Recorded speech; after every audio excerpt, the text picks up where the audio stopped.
Hi, welcome to my channel. Today we're making a sauce for beans, and as we know, most of us that are in diaspora, it is not all the time we get ever going. So this is just like a replacement for ever going.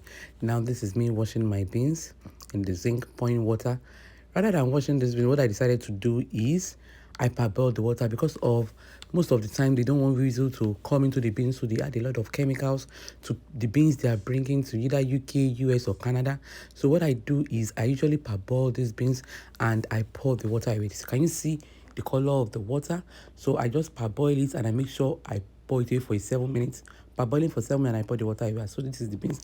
Now I add my salt and I add my onions, and now I am going to cook this for a minimum of 15 minutes using a pressure cooker. Now this is my pepper, my scotch bonnet pepper, and my shepherd pepper, and 2 onions.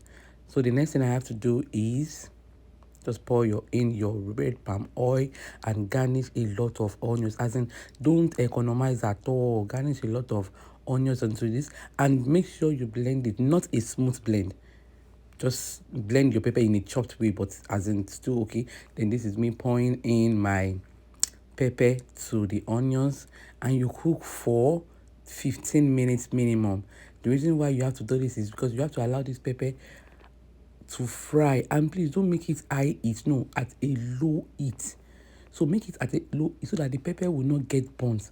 And at the end of the day, you see the pepper, you see the oil coming on top of it. So this is me adding Maggi, adding salt, because I want this sauce to be a little extra peppery. It is winter here and I need it to be a little bit pepperish. So I added more chili pepper into it.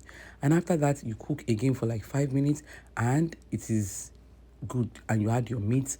The meat part I skipped it, but this is what the end result is, and this is what my beans is, and this is what. Please let me know if you'll be trying out this recipe. Thank you.